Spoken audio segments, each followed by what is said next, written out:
Well, hello, everybody. Glad you're with us here. Longshore and McKnight on a Tuesday, presented by Bud Light. Easy to drink, easy to enjoy, in association with our good friends at Yellowhammer News. I'm John Longshore. He is Barry McKnight. I was just finishing up on a little reading this morning, a little early morning reading today. I've noticed that John, not that he's ever in a bad mood or excessively negative or critical or anything like that. I've never seen that part of him. I'm not saying that, but it's amazing even how much more his mood has improved ever since Coffee with Philip was unveiled. You know, How'd you know? John's like John's a little bit of an extra spring in his step. You know, it's not a coincidence. No. And you nailed it. That's exactly what I was reading. Oh, I know now. No that's question. exactly what I was reading today. And, got caught up on a lot of things in and around not only Auburn, but in the entire sports world. So it was a kind of a little condensed version of the daily news, if you will, and might touch on a few of those things. I will say this, Barry, I did not know Auburn was interested in building a practice facility for basketball or something of that nature, but doesn't look like it's going to happen because as we've heard so many times before with other programs, we don't need you to build us anything. We need you to get into our NIL collective. You see that money that you were gonna spend on cinder blocks and hardwood and baskets and stuff. No, just go ahead and pay the players, and they'll practice on the old stuff. That'll be fine. They're good. Yeah. They'll be able to make it. Looks like in terms of maybe building stuff, though, and we've seen this in Tuscaloosa at Bryant-Denny, it's all about enhancements for the people that do contribute to the NIL collectives. We want to make you people as comfortable, and we want it to be as posh as it can possibly be without any headaches, any waiting, any stress. We want it all to be just a great experience for you. We'll do whatever it takes to make it that way. The student athletes, they'll be fine. They'll be good. They'll be good. But hey, you guys okay up there? And you guys that sit up there in the end zone upper decks, you're good. Yeah.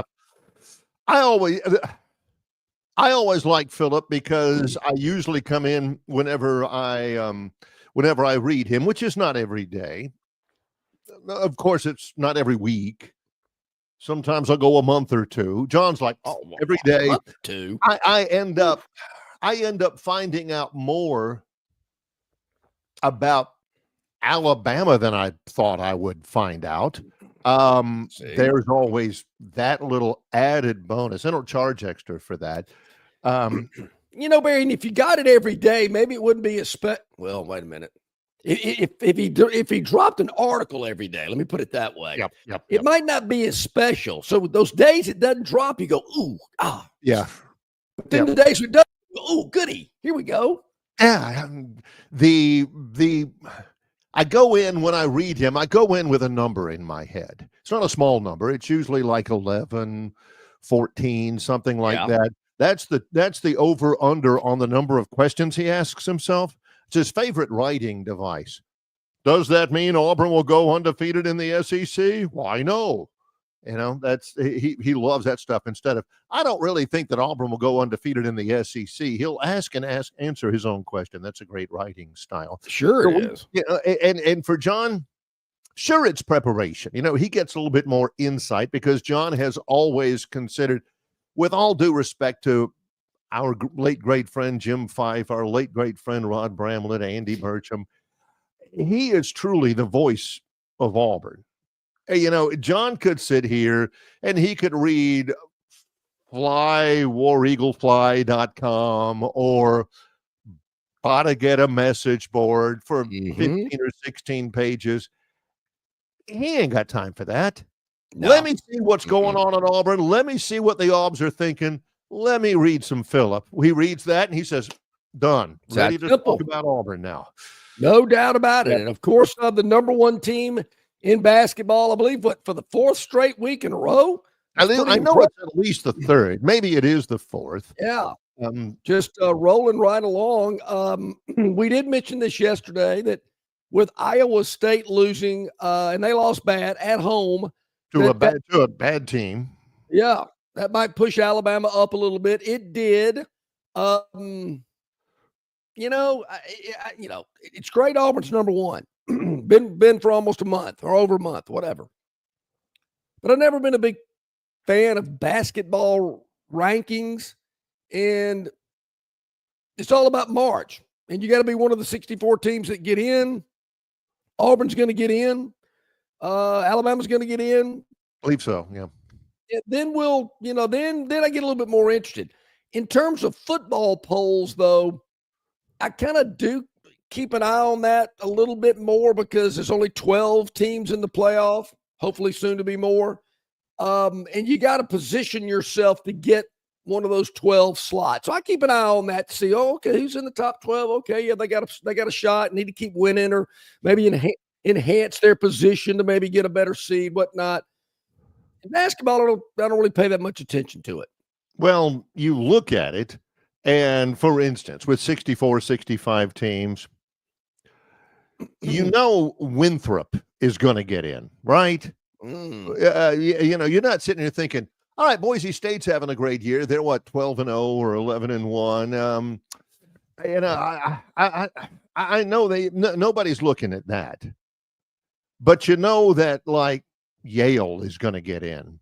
Yep. And Quinnipiac and maybe Southeast Missouri State. So it's not as much fun looking at like the top 25 in college basketball because more than twice as many teams in the top 25 are going to get in the tournament. In the SEC, you're looking maybe 4 in football. You're looking maybe 11 or 12 in basketball. With Iowa State's loss, Alabama is now number 3. You know what that means? Not a thing. Not a thing. Nothing at all. If they and number 3 with a week off. I mean, they're going to be number 3 when they head to Arkansas this Saturday. Is there much difference between number 3 Alabama and number 4 Tennessee? Well, Tennessee's 4-4 in the league now. They've started to nosedive. But really, there's not. Number 6, Florida, all that? No. John probably meant to say, I can't wait until March for the end. He means the NCAA tournament, but he should mean I can't wait for the SEC tournament to see who indeed hoists the SEC championship trophy, the king of the league. I don't think I am. And as you say that, I can't, I don't know. I've been to 4 or 5 SEC men's basketball tournaments. Went to one in Memphis, Nashville, Atlanta. We've been to Nashville. Yeah, I'm trying to think if there was another. I want to say they held it in New Orleans one year. I went to New Orleans for something. And I There's a lot of times Sean went to New Orleans and he can't remember afterwards what it was all about. But I don't ever recall ever being there on Sunday. I was there for the early games, the Thursday, Friday games. Now I think it starts on Tuesday with so many teams in the league now, maybe Tuesday night or Wednesday at the latest. But I don't ever remember being there on Sunday watching the winning team hoist the SEC tournament basketball championship trophy. And I know Auburn and Alabama played in it quite a bit. But I don't think I've ever seen that before now that you bring it up. After about 2 days of basketball and your games are rolling, I think, man, I've had enough basketball. I remember years ago they had it at the Georgia Dome, and I was there for one of the first round games. It was Auburn versus Mississippi State. And I remember those because we used to make fun of them because those were the Wednesdays. You're in on Wednesday, you're out on Wednesday. Did that even count as you being in? Yeah, and how do you plan for that? Unless you're just a basketball junkie, and your team's playing on Wednesday, how do hey, I need a room tonight, but I'm not sure how many nights I'm going to need it. Yeah. I mean, I don't think hotels work that way. Do you just kind of, hey, I need it. Can I get it for another night? And hey, can I get it for another night? I wonder how you plan for that. The Auburn, think about the ambiance. Think about the atmosphere of Wednesday afternoon men's basketball between Auburn, and this is old Auburn, Mississippi State, in the corner of the Georgia Dome. You know, they roll over the temporary bleachers to about the 15-yard line. They use the other existing end zone bleachers. You got the baseline seats are like 60 yards away on both sides. I mean, you could hear conversations across the way. You know, it was eerie. It was not good. Now, that's a game, Barry, that you could hear the balls bouncing. Yeah. If you're in a basketball game and you can hear the ball bounce, not a lot of electricity, not a lot of atmosphere. Yeah, games like that. Yeah, you can hear the slap of the foul. You know, hey, didn't you hear that? Yeah, blow the whistle. You know, being number 2, number 3, number 7, number 11, does it matter? Chris the Bammer says, are you saying the Aubs being number 1 means nothing? That means something. Yeah. Being number one. Hey, who's number 1? The number 1 Auburn Tigers. Very few do you say, man, we're number 11. This is great. Being number 1 does mean something. Yes. And is the number 1 team, number 1 seed, whatever it may be. I mean, you've got a distinction. I mean, you've got a spotlight on you. Yeah. The only problem is you don't want to do anything that could knock you off that number 1 perch unexpectedly. I don't know, like being the first number 1 seed in the NCAA tournament to get beat and eliminated, and the other 3 number 1 seeds are continuing on to play. You don't want that to happen. John's still, he's not admitting it, and I don't expect him to admit it here. John's still holding out hope. Man, it's February. We still got a month left in the regular season. There's still a chance for some Auburn assistant coach to get caught paying somebody. There's still a chance for one of the players to, I don't know, get picked up for a DUI or those things don't seem to matter anymore. Still a chance. You know, back in the day, if a kid got busted for DUI or smoking weed or heck, we don't even know what kind of grades they make anymore. See, back in the day, those type things were reported, and it was a big deal. Oh man, did you hear this? Now, hey, guy got busted for weed. Really? Man, okay, so what? This was never a great slice of pie of our programming, but we would pay attention to it. When's the last time you remember anybody being academically ineligible? I can't. You know, hey, why isn't that guy playing? And John would say, I hear it's grades. We never say that anymore. Yeah, my normal reaction was it's one of 2 things. Failed out of school or he failed a drug test. You think they're giving drug tests anymore? I'm not even sure they're giving classes anymore. Yeah, I mean, as much weed as I smell as I'm just driving around. I mean, I think weed's legal in Montgomery. I don't know if it's legal in other places in Alabama, but it's definitely legal here because, man, it is, it is everywhere. Can somebody, we got to confirm this. Gurn Jr. was a ball boy for the SEC tournament when Vanderbilt beat Kentucky and Anthony Davis. You mean New Dallas Maverick Anthony Davis? You know, man, yeah, the unibrow. You think you know a guy. I mean, you know, everybody always says, hey, Barry, I didn't know you were on Jeopardy. And I'm thinking, well, yeah, it's not something I got a T-shirt or anything. But being the ball boy in the SEC tournament, man, I think you should have told me first off. Hi, I'm Gurn Jr. I used to be ball boy at the SEC tournament in New Orleans. How did that? I think AD told him, "Hey, young man, will you wipe that sweat off the floor? It's a little slippery over there." Oh, yes, sir. Yes, sir. Absolutely, sir. Yeah, I'm kind of impressed. You're talking about awesome. Up close and personal. Ball boy's like right there underneath the goal. Yep. You know, you get a hard foul at the goal.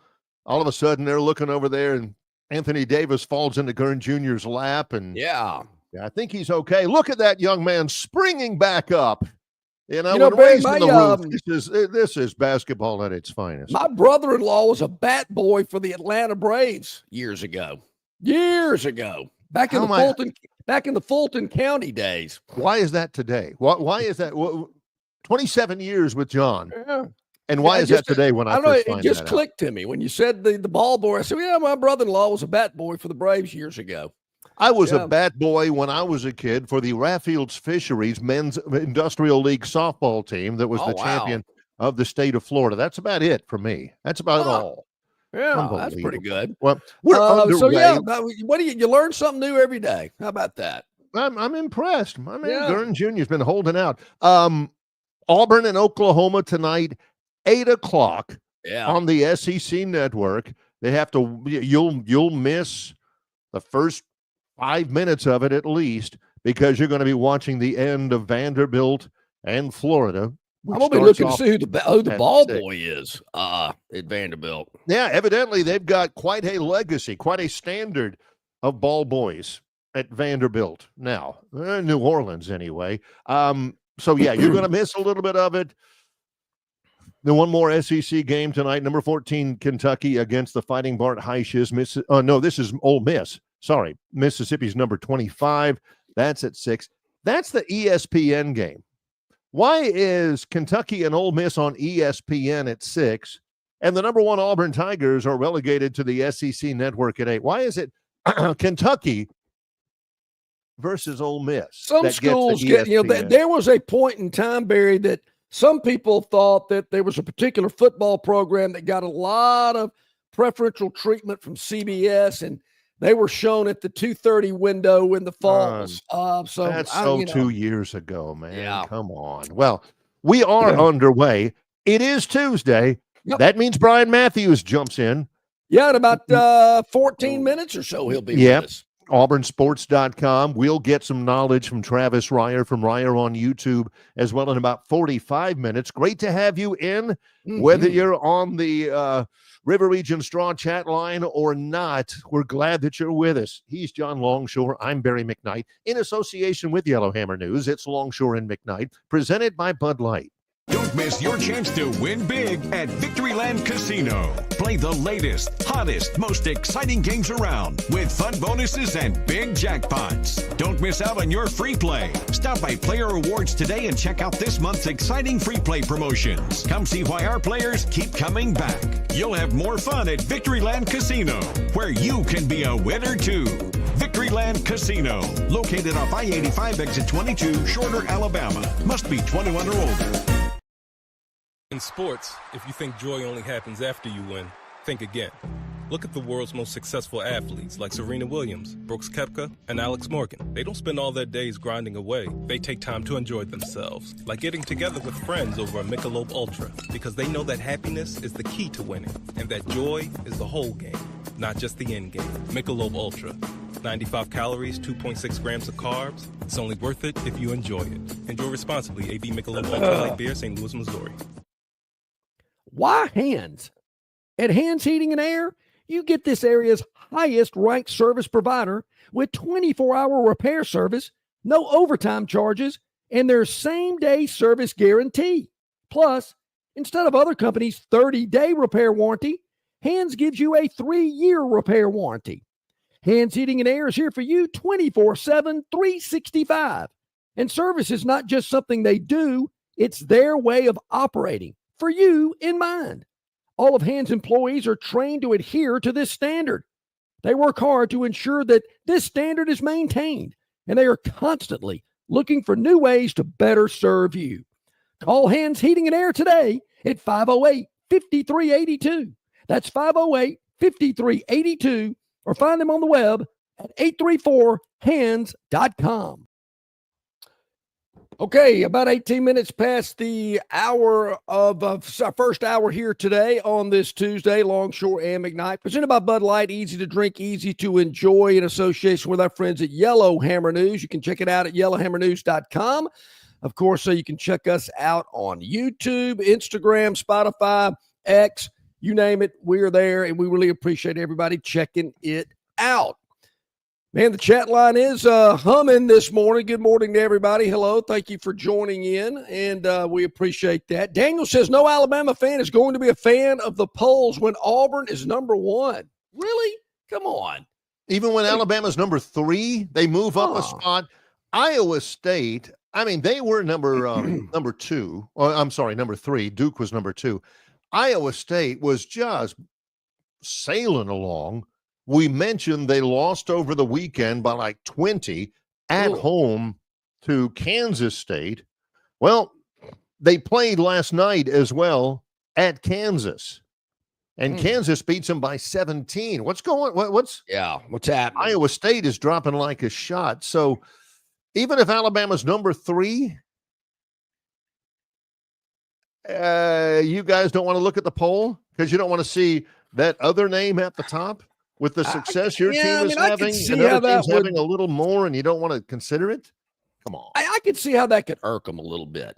You know, hey, look at this. Look who's in the 3 hole. Ooh, but look who's up 2 spots ahead. I don't think that's what they don't like that. They don't like that.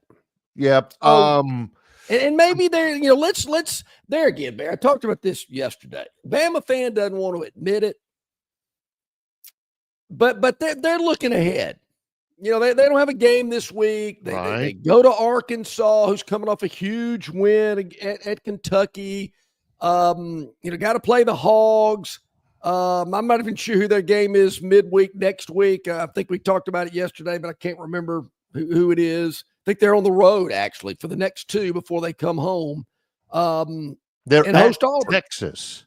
At Texas. They're at Texas. So 2 pretty good road trips. Alabama has do they go to Fayetteville on Saturday and come back and then fly to Texas on a Tuesday?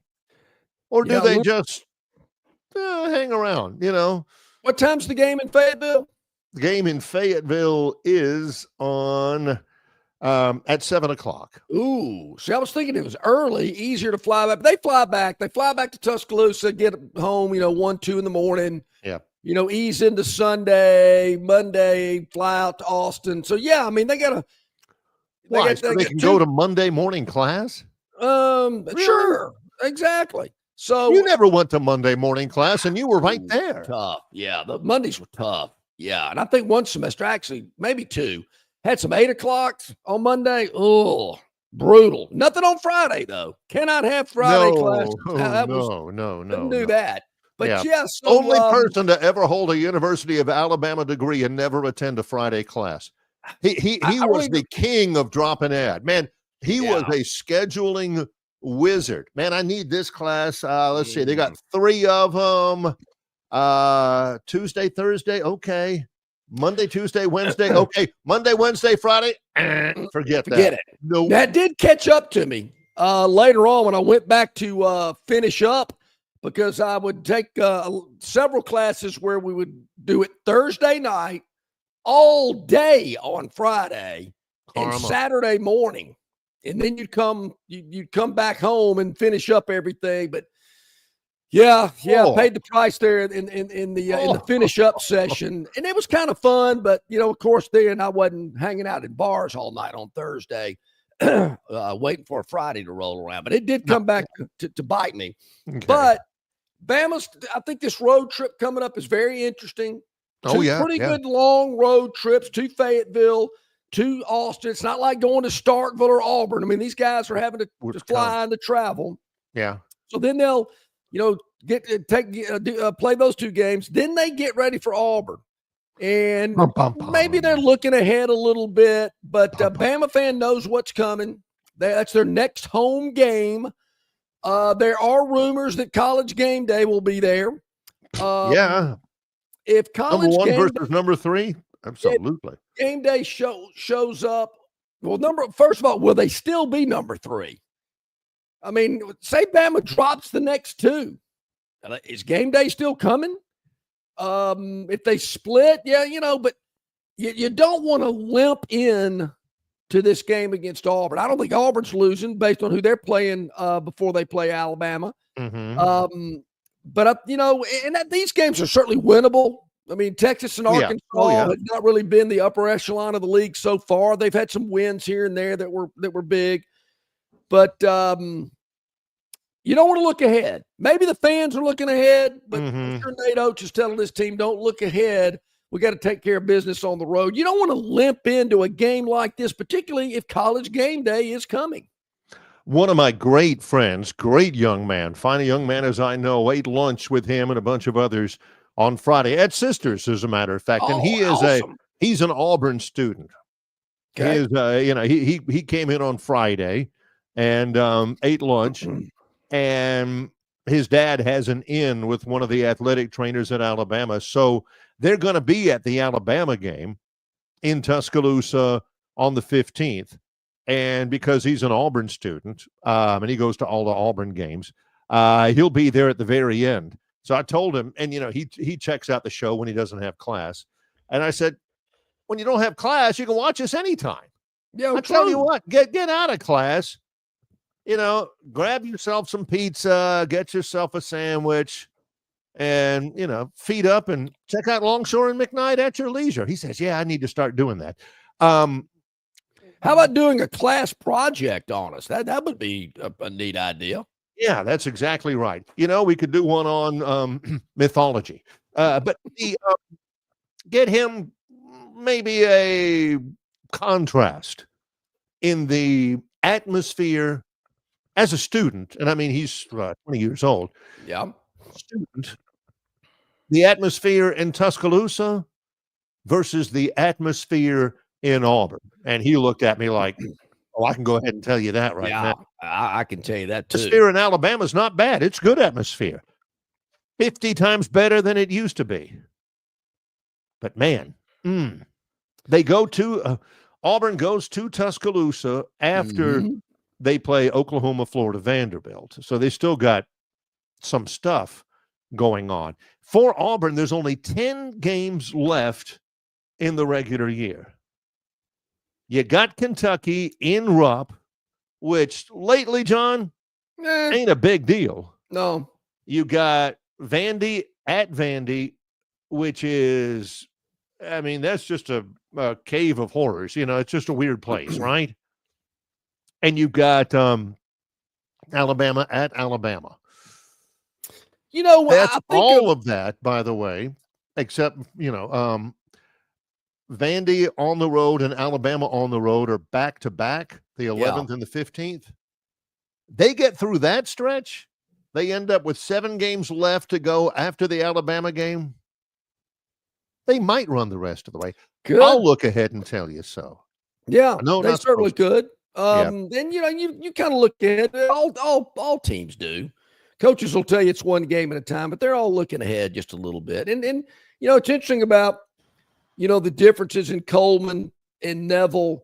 I've never been an interior decorator, but I've heard terms like warm space, inviting, comfortable. Yes. You don't want open spaces that kind of you just kind of get lost in open spaces with dark corners and shadows, and it doesn't give you that warm, cozy, comfortable feeling that you're looking for. Kind of like Dracula's castle, in that middle when you got those creepy looking women coming out and everything. Sure. I mean, anywhere you go, when you walk into a new place and you look around and go, wow, this is a real nice, comfortable, inviting space. I feel like sitting down and relaxing. Yeah, man, this place looks like a warehouse. I mean, gee whiz. I mean, where am I supposed to sit? So that's the difference there. And, and when I talked about it last week about the differences, and how they've got it set up. I don't know how much money it would cost for them to reconfigure Coleman in some way. I know they've thought about it and they've looked at it as well. And it would be very expensive, but man, there's got to be a way to make it particularly closer to the floor. I'm not so much worried about I guess the areas you don't see on TV, and that really doesn't matter, but I'm just kind of using that as an example of kind of a picture. But those areas that are closer, if they could just make it more intimate, cozy, warm. You've got Coleman has got the big curved roof, looks like a Quonset hut, looks like the place where Gomer Pyle and all the other Marines lived whenever Sergeant Carter would, it's just a big what they call a Quonset hut. Chop that thing off, flatten that baby out, you take you know away what's a lot interesting you take away about a that? lot of space where the sound just kind of Yeah, goes no away doubt. and everything. You chop that off. You maybe take, I don't know, 10 rows out up there. You move. Number one, you got to move everything closer. The best atmosphere at Coleman Coliseum was on the baselines. Sure. Because that's where the old Marks Maniacs were. That's where they were in the hard hats and stuff. You get on the sidelines when, it's way back there before you even encounter your first fan. I'm just telling you, I've been there 100 times. That ain't all that intimidating. You're right. The behind the basket's the closest seat to the floor. Yeah, a lot closer. Those are the closest seats, no doubt. And it's interesting. You mentioned, I don't know why they designed it that way in 1966, whenever it was built. Maybe that was the deal back then. Yeah, it was 1966 when that facility was built. It's been there a while. But the humped roof, you would think, looking at it from the outside, that the roof, goes this way. You assume, well, I guess the floor goes that way too. I used to always, the floor goes widthwise, to the roof, which is strange. I don't know. Maybe they were drunk. I couldn't tell you. Will be a chance. Yeah. When we come back, Brian Matthews, AuburnSports.com, will join Longshore and McKnight, presented by Bud Light. Hey, folks, you got to take advantage of the incredible holiday savings at Stivers Ford in Montgomery, where they sell America's best-selling truck for 50 years in a row, the F-150. And you can get an F-150 at 1.9% APR for 60 months or up to $15,000 off MSRP and no payments for 90 days. Hundreds to choose from. Your F-150 is on the lot right now. Also, F-150 Lightnings, $15,000 off MSRP and 0% APR for 72 months. What about the stylish Ford Bronco? Up to $10,000 off MSRP, starting as low as $34,990. And it started it all with the Ford Explorer. You can get one for up to $8,000 off MSRP, as low as $33,900 and 1.9% APR for 66 months. Folks, Stivers Ford is loaded with cars, trucks, and SUVs priced to sell. Stivers Ford, 4000 Eastern Boulevard in Montgomery, where price sells cars. Some days you hit snooze, but not today. Today you have to go on a run to get burgers for the tailgate. You've got to haul something heavy, a cooler stocked with Bud Light. When you've got beer and football, nothing is hard. Until the other team scores. Bud Light. Easy to drink, easy to enjoy. Enjoy responsibly. 21 plus, copyright 2024 Anheuser-Busch, Bud Light Beer, St. Louis, Missouri. All guests of Longshore McKnight appear on the City of Montgomery guest hotline. Check out the most interesting and informed personalities in sports covering Auburn, Alabama, Troy, ASU, and all the major teams from across the country. John and Barry have the best guests brought to you by the City of Montgomery. To find out everything you need to know that is going on in the capital city, check out montgomeryal.gov. That's montgomeryal.gov, the capital of dreams.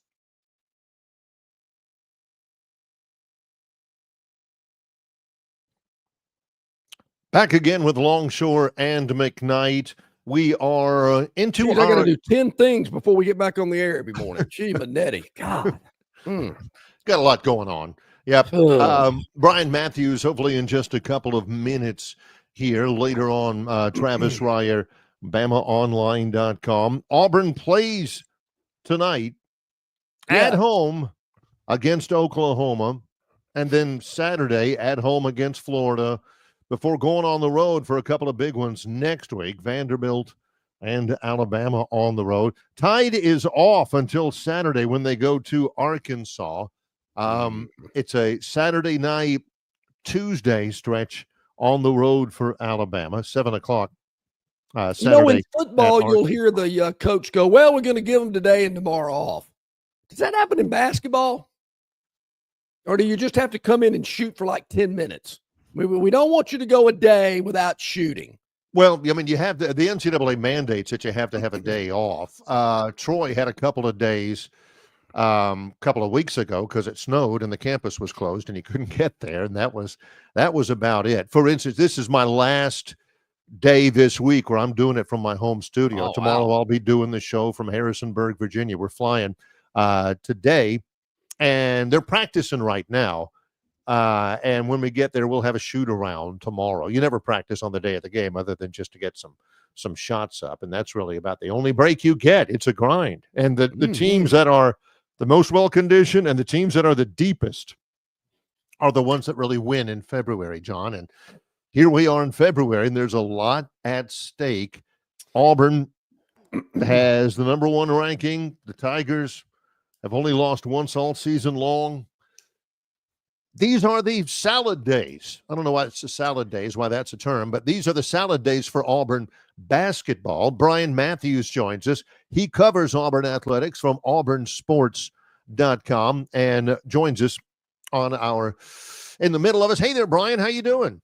Good morning, and I even if it's the salad days, I don't want a salad right now, to be honest with you. I don't. You got to give me the origin. I've never heard that term before. Oh yeah, it's salad days. Oh, those were the salad days, or the days. How about the barbecue days, or the cake days? Yeah. Is this the apex of an Auburn regular season? Has there ever been a better one than they've had right now? I mean, the fairway's wide open. I get that. Yeah, for that one. I remember it was 98 or 99. I don't remember exact year when they went like I think they lost maybe 3 or 4 games. They had Chris Porter. I was doing television for some of those games. That team, I thought, exciting. I'm never going to be a better team than this one. Holy smokes, Brian Bryant Smith and Doc Robinson and Porter and all this. It's never going to be better than this. Yep. Oh, well, it's better than that. Yeah, better team, definitely. But that team, and it was 98, 99 was such a big surprise, right? It was so exciting. Everybody was thrilled. And Pearl has sort of established Auburn now as one of the nation's top programs. And I do think this is his best team so far, but that also has to be decided in March for sure. So if I'm not mistaken, Chris Porter was on the cover of Sports Illustrated that year. Auburn was ranked number 1. Mm-hmm. Yes. Yeah, when they were the number one team, number 1 seed that year. That was the start of the next season, right? He came back, and that season was a little bit disappointing. That's correct. Was that the Western Union season, Barry? I knew he'd bring that up. I knew. You cannot bring up the words Chris Porter around here, Brian, without bringing up the words Western Union. That was actually the Kroger, if I'm not mistaken. And the Kroger at the corner. I go to Kroger every day almost. There you go. Shopping there. Get my dollar off. Pete's red sauce at Kroger. Hey. Yeah, absolutely. Yeah. There you go. Bruce Pearl said something interesting yesterday. I think it was at a press event. I wonder if you were there. He said, that Auburn not only has established, a great team this year, but that Auburn has established a program that will, I forget what he said, Brian, but will never be basement dwellers again. Will never be second runners again. In terms of being a blue blood, a Duke, a Kansas, a North Carolina, Auburn now is a program in that stretch, and he's building towards that even more.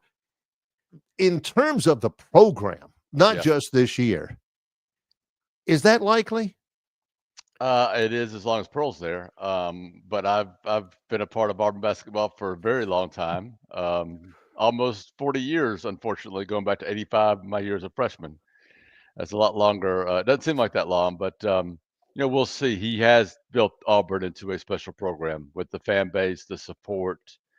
So even if Auburn does have a blip after Pearl, right, it's going to be a lot like, football or what have you, where they have a really low,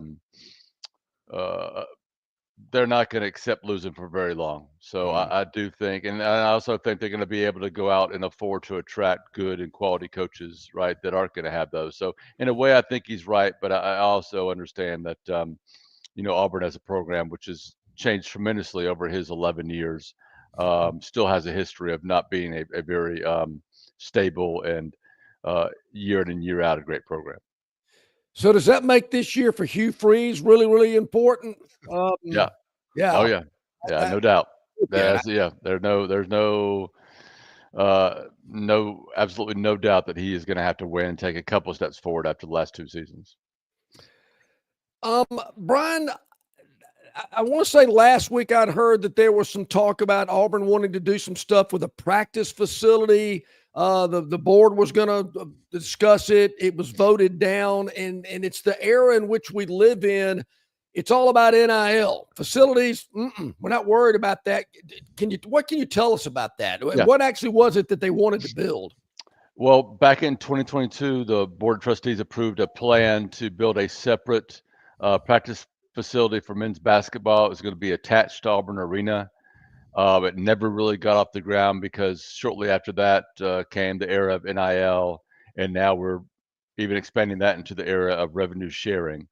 So I think that really changed things. So instead, what they are doing, and they're going to approve it at Friday's board meeting, Auburn, is to move volleyball, which our coaches and everything are in Neville Arena, over to the athletic department and use that a space to do some changes. I think it's 22,000 square feet, and that'll be able to do some things to the current practice gym that's in Neville Arena, upgrade the scholarship lobby, do some things with the team meeting and office spaces for Auburn men and women's basketball.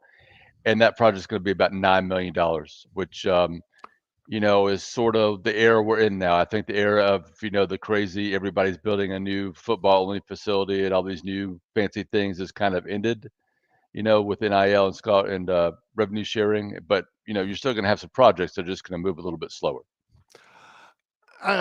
We were telling the story earlier. I was eating lunch with some people, including a friend of mine who's a 20-year-old Auburn student. We were talking about Beard Eves. Oh, yeah. Why is that still there? What's the purpose? I think, a couple of reasons. Number one, the cost of tearing it down. Supposedly, asbestos is in it. It's going to be expensive, and it keeps getting more expensive every year. Secondly, it's still used. I know geology is there. The Auburn Network is there. I think some other classrooms are in there, and it's still used for community stuff, for wheelchair basketball, and even for the community like me. I go there and walk sometimes around the upper pavilion, get my 2,000 steps in every day. So I used to run up there back when it was cold. It's a great place to go run. It was raining, cold. Yep. Big hat box. Just wondered about that. All right, since we're talking about perspective on history, this Auburn program, Janai Broome has won the SEC Player of the Week award again this week. He 23 points against LSU, 20 points against Ole Miss. 14 rebounds and 12 rebounds. Without a regard to NBA, or is he the best basketball player in Auburn history? He's really good. Yeah, especially because of the winning, right? That's got to be part of it. Great player. I don't think Auburn's ever had a National Player of the Year in basketball, not that I recall. Mm-mm. And I think he's probably the leading candidate. I've seen some people still say it's Cooper Flagg, but I think it should be Janai. So, yeah, I think that's fair to say, especially if he leads Auburn to something special in the postseason. So, yeah, he's been terrific. What's amazing to me about him is I think he still leads the team in assists. You don't see many 4s or 5s or big men be able to do that. And he's fought through some pretty serious injuries, a separated or partially separated shoulder, pretty bad ankle turn, and come back pretty quickly and put up numbers right away again. So I don't know. Didn't really follow Auburn basketball pre 1980, 82-ish, somewhere like that. But is he the best player at Auburn from 1982 to present? Of course, that includes Barkley and Person and some of the other greats. I mean, not like if you line them up and they play one-on-one in their peak, but yeah, I do think with his role in this program and the way they are now, I do. I think that's fair to say. I think you can make that argument. Absolutely. How much growth have you seen this year from Dylan Cardwell? And how much does his effectiveness play into Broom's effectiveness? Well, Dylan's got now 2 career double-doubles, and they both come the last, I don't know, 5 or so weeks. Yeah. So you definitely see that. He's always been a big dude who's pretty athletic and run, block shots, but he's gotten much more better around the basket offensively, able to finish better. And Pearl talks every time we talk about him, talks about how he can guard all 5 positions defensively, and thinks he's one of the best defensive players in the country. So yeah, I think he's really taken a step forward. I think it's been little steps every year, but it's gotten to this now where he's a force inside, at times during this season. All right, you journalism students who are watching this, this is a by gosh lead right here. BMAT's Monday Musings. We are just 12 days away from perhaps the biggest basketball game in the state of Alabama's history. End quote. Now, who is going to read that and just click on something else? You got to read a little bit more. That's a strong statement. That's the idea. Brian. Yep. And it goes on to say, and perhaps even bigger 3 weeks later, right? So, and this is all about Auburn, Alabama. The number 1, I think the number 3 team now in the country. Collision course. They're playing a week from Saturday, and then they're playing again a couple of weeks after that. And right now, I think both teams are the co-favorites to win the SEC and to be a number 1 overall seed. Maybe both will achieve the number 1 overall seeds. Maybe both will win the SEC if they split and Auburn has one of the loss. So, but it's just amazing what's happened in the state. And to find a comparison to this, you got to go back to the 80s and 90s when Birmingham would host NCAA regionals. Those were games in the Elite 8. Really, to find anything comparable to Auburn, Alabama right now. So we talked about this yesterday and again this morning a little bit about this game a week from Saturday. There's talk that College Game Day is going to be there. It could be a lot of fanfare, a lot of hype, stuff like that. Alabama goes to Arkansas Saturday, then to Austin on Tuesday. So 2 pretty good road trips that they've got. Certainly would be a bigger storyline if they could come in winning those 2 games. And you don't want to come in limping in, dropping the 2. But either way, I made the statement yesterday, Brian, that I think Alabama will be an underdog at home against Auburn on the 15th of February. Yeah. If they, which, so what if they are, that's just an opinion of mine. But if Auburn comes in there and wins the game straight up, and then they got to go to Neville in 2 weeks, that's a tough road for this Tide basketball program. And I get it. It's all about getting to the tournament, but there's a little pride involved here as well, particularly this season when they're both so highly rated and they're both being talked about so much. You can't drop both of them. Yeah. I think Auburn is going through a tough stretch right now. They got Oklahoma, which is playing really good basketball at the moment, won 3 out of 4. Then they got Florida, who's been a little up and down, but when they're up, they can blow anybody off the court. And then they go to Vanderbilt, the game before Alabama, where Vandy has been sort of a giant killer on their home court. And I think Auburn's won at Coleman 3 times the last 10 years. So it's even that's some really good teams. So it's been really tough for Auburn to go in there and win, regardless of the situation. So my best guess is the teams are going to split, and it's going to come down to how they finish against the other teams on their schedule. And we still got 10 games left, but to think that Auburn can run the table or only lose 1 game at Alabama, I just think that's kind of. I just don't think that's likely. I think there's going to be some hiccups here and there. I got one more question here, and I'm kind of getting geeked up about this. College baseball season begins in 2 weeks, and I've been talking to some people. Troy goes to Auburn relatively early in the schedule, and they say, you've mentioned before, and you've covered before, there's been a lot of additions at Auburn, and it's not all, exploding scoreboards and upper decks or anything like that, but they say the fan atmosphere, the experience for the fan base at Plainsman Park will be ramped up immeasurably. Can you kind of add something to that, Brian? Well, they have done some pretty cool, and they're almost done. They're still working on it, but the plan is to have everything done by opening day. But now you've got an extra deck of suites down the first base Oh, line. okay. You've got seats on the Green Monster down left field, which are pretty cool up there. And they've added some different things too on the outside. It looks even more impressive. And I think the team, I think half the roster, around 21 players, are newcomers, and they're much deeper in the lineup. They've certainly upgraded the pitching staff. So I think this is going to be a better, more exciting baseball team on the field too. One of the best players in the country, and I'll submit to you the best name in the country. Everybody's going to be talking about Ike Irish. Yep. They got Ike back as a catcher, big left-handed bat. Cooper McMurray's back as the first baseman, another big left-handed bat. So they got some power guys in the middle lineup, and they've added some more power, through the portal and through some freshmen they've signed. And the biggest thing, the pitching staff really fell apart last season. They've added some really key transfers there, some freshmen, some sophomore Cam Tilley stepped up. I'm writing about him today. So this should be a much more competitive team, and the SEC again looks like a powerhouse year for the conference as a whole. Boy, I'm going to be excited to be following that throughout the spring and into the summer as well. Before we let you go, Brian, let's get into our Uncle Keith's Red Sauce. Barry and I were talking about this album just the other day. We were together, heard the song play. I said, Foreigner 4. What an album. Man, it was great.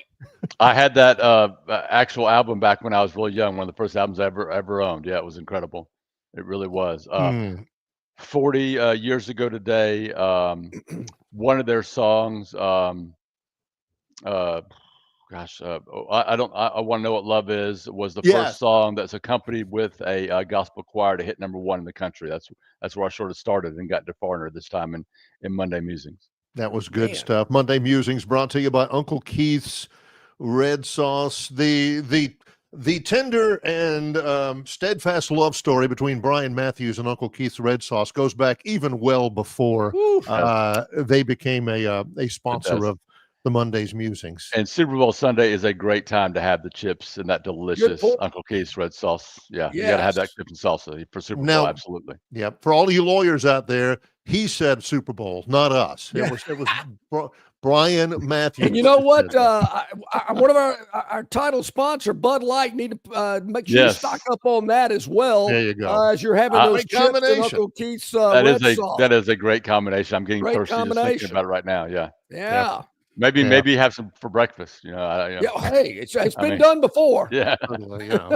Yeah. Usually with some tomato juice and a little vodka. But Brian Matthews, auburnsports.com. Always a lot of stuff going on, and you cover it all. What about social media for you, Brian? BMatAU. You can follow me on socials there. And, of course, you can get Uncle Keith's in-state, Kroger's, in Auburn, Alabama, Auburn, Opelika. You can go to Publix, Renfro's, and Piggly Wiggly also. There you go. Discount code BMAT15 gets you 15% off. Does. There you go. It pays to know this guy. I'm telling you. Brian, appreciate you. Thanks very much. Thanks, guys. I appreciate it. See y'all next week. Buddy. Hey, look forward to it as always on our City of Montgomery Guest Hotline. Brian Matthews, auburnsports.com. We will have Travis Ryer from Ryer on YouTube coming up in veritable moments. He's John Longshore. I'm Barry McKnight. In association with Yellowhammer News, it's Longshore and McKnight, presented by Bud Light. Book tee time sooner. Save on every round. That's what you get with the 2025 RTJ Trail Card. Destination golf is closer than you might think. Buy a 2025 Trail Card and save every time you play. Plus, you will be automatically entered into the Trails Loyalty Program. Enjoy 10-day advance reservation privileges at each location. 11-day advanced internet tee times on rtjgolf.com and the RTJ app. Enjoy the benefits of a 2025 Trail Card. It makes for a great stocking stuffer, and you save on every round you play in 2025 on the Robert Trent Jones Golf Trail. Joining us now is Marianne at Marguerite's Exquisite Jewelry, 8163 Vaughan Road in Peppertree. And Marianne, I can see behind you the Valentine's decorations are already set up in the store. It's never too early to start thinking about that Valentine's gift. Exactly. Love is in the air at Marguerite's. We have lots of decorations to remind guys, I say, walk in or drive by that we are open. Valentine's Day is right around the corner, and it's never too early to think about Valentine's Day. We have beautiful pieces in all different price points, and beginning today, we're going to have cases to make it easy for guys to come in. We'll have a $199 case or a $250 or a $300, a $500, just to make it easy to shop, because Valentine's Day, again, it's right after Christmas, so guys have pretty much put on their gift thinking caps for as long as it's going to get. So we're going to make it easy for them. Just all they have to do is walk through the door, and we are fully staffed, ready to help people find the perfect gift. And Marianne, you're open 7 days a week, so it's very convenient for our viewers and our listeners. They can drop by any day. Tell us your hours of operation. Sure, we're open 10 to 5:30 Monday through Friday, 10 to 5 on Saturday, and noon to 5 on Sunday. So 7 days a week in the Peppertree Shopping Center. Look, folks, take it from me. A Valentine's gift from Marguerite's lets her know that, you want to give her the very best. And, of course, they've got price points to really fit any budget at Marguerite's Exquisite Jewelry. They're at 8163 Vaughan Road in Peppertree, adjacent to Chappie's Deli. And go by and see Marianne and that great staff at Marguerite's. They will certainly make your Valentine happy. Hey, Marianne, have a great day. The store looks beautiful. We'll see you soon. See you soon. Thank you. All right, a couple of minutes until the top of the hour here on a Tuesday. Our man Ty says he had the Foreigner 4 album, but he likes the first 3 albums better. So is that like Cold as Ice, Feels Like the First Time? Hot-blooded. Hot-blooded. Yeah, I got to go look them all up and see what album had what tune on it. I got to tell you, one of my favorite things about Foreigner 4, and it really shouldn't be that way because I'm not a glitz and glamour guy, I thought it was whoever thought of the album cover. Very simple album cover, but that's what I liked most about it. Back in the old movies, and you used to have it on football film back in the days whenever your coach would roll in a projector and everything, it would say 5, 4, 3, 2, 1. And then there was, let me tell you, kids, youngsters watching, there was no better feeling than to be in, say, first period, senior year. You're already on cruise control. You're thinking, man, I hope she doesn't call on me about the reading we were supposed to do over the weekend. And she rolls in the film strip cart, or she rolls in the projector cart. Yes. And it was always something like, safe driving or cleanliness and hygiene or something like that. And it used to have the 5, 4, 3, 2. Well, that was the Foreigner 4. It was the 4. Sure was in that countdown thing. And I always thought that was pretty cool. That was pretty cool. You get in there and you're getting into it where Susie, she's washing her hands and brushing her teeth every night before she goes to bed, because that aids in personal hygiene. And right whenever Susie's talking about, you could hear Longshore in the back. Yeah. Room's dark, sacked out. No doubt. Loved film strip. Oh, that was classic. Yeah, and you're right, Barry. I mean, your senior year in high school, it's really, this time of year, you get past Christmas and New Year's, you're kind of rolling into the last semester of your senior year. You're getting out of school and moving on to college. You're right. I mean, this time it was cruise control, and particularly after spring break. That was the point after spring break. And I finished up high school, one of several high schools I went to in North Carolina. We went to spring break in Myrtle Beach. That has to be like what it felt like whenever you put something down on a game and you get to there's no way they're not going to cover. There's no way. They're favored by 3, but they're leading by 35. That's how school felt like in the final 2 months of senior. There's no way I'm not going to graduate. There is no way. It was a wonderful time. And I've had 3 that have gone through their senior year, and I saw the exact same thing in them as I went through when I was a senior. I went, man, wow, the memories, it is awesome. And when I was a senior, I got out of school every day at 12:40 because when I played football, all of my classes were scheduled that I had PE and study hall the last 2 classes. Well, excuse me, did you say study hall? They made you go to study hall? Well, that's the deal. Oh. When you played football, you didn't go to study hall and you didn't go to PE. Okay, all right. Because we had what we call specialty period, quarterbacks, punters, kickers, receivers, whatever. So, that was our specialty period before practice started. So when football was over, your senior year, which for me was, mid-November, I guess, from that point on, we didn't go to PE and we didn't go to study hall. So it's not like we were skipping school. We just were done. We'd gone to our 4 classes or however many we were taking. Done at 12:40. I was out. So there were a lot of lunches away from school, a lot of those.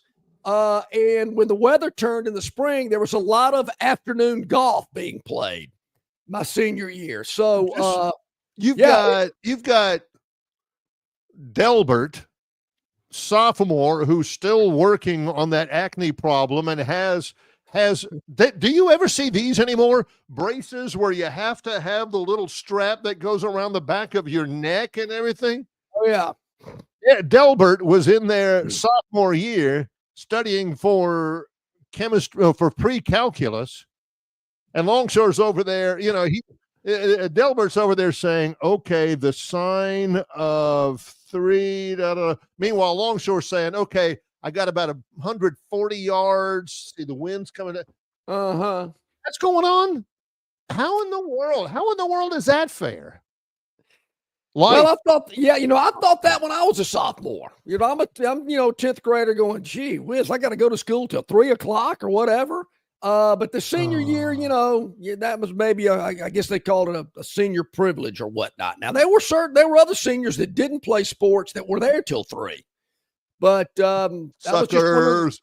I'm out teeing it up when the weather got warm, supplement my income a little bit. Yeah. It was great. We'd run and you'd mention hygiene. At that point, you couldn't wear a hat to school, but believe it or not, I had a head full of black curly hair. Oh, yeah. I didn't need to do much to it. Just wet it. It would get all curly by the time I got to school. So, I'm rolling up with wet hair, a T-shirt, blue jeans. And he's walking into homeroom. Literally, he has been awake for 11 minutes. And Barry, I live really close to Jeff Davis. I could have walked, but that wouldn't have been cool. It wouldn't have been a good image. So I drove to school, and school started at 8:30. I literally left my house 8:20, 8:22, because I knew where I was going to park, and my class was right there by that street. Zip in.